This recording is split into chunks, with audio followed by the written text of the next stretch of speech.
তো যাই হোক, বন্ধু-বান্ধব যদি আপনাকে কোনোখানে ট্যুরে যাইতে বলে, কোনোখানে যাইতে বলে, ভাই দৌড়ায় যান। কারণ ভাই এই সময়টা আর পাবেন না। লাইফে একটা সময় থাকে বন্ধু-বান্ধব ঘুরতে যাইতে বলে কিন্তু আমরা অনেক বাহানা করে যাই না।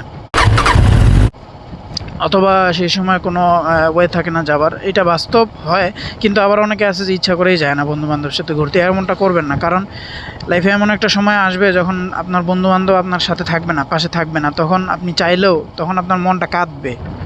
তখন বন্ধু-বান্ধবের সাথে ঘুরতে যাওয়ার জন্য মনটা কাঁদবে, কিন্তু আপনি বের হতে পারবেন না। হয়তো সময় থাকবে না। না, না, না, এইটার কারণেই হয়। সময় থাকে না, সুযোগ পাওয়া যায় না। যেমন আমাদের লাইফে হচ্ছে আরকি। বন্ধু-বান্ধব যখন ছিল, শত চেষ্টা করেও ১০ টা বন্ধু-বান্ধব মিলে একখানে ট্যুরে যাইতে পারি নাই। আর এখন মনটা কত কাঁদে যায় রে! বন্ধু-বান্ধবের সাথে একসাথে মিল্লা যদি একদিন ট্যুরে যাইতে পারতাম, ৫ টা মিনিট ১০ টা মিনিট যদি একটু সময় কাটাইতে পারতাম, কত আনন্দ লাগতো, কত ফুর্তি লাগতো, জীবনের বেস্ট সময় যাইতো।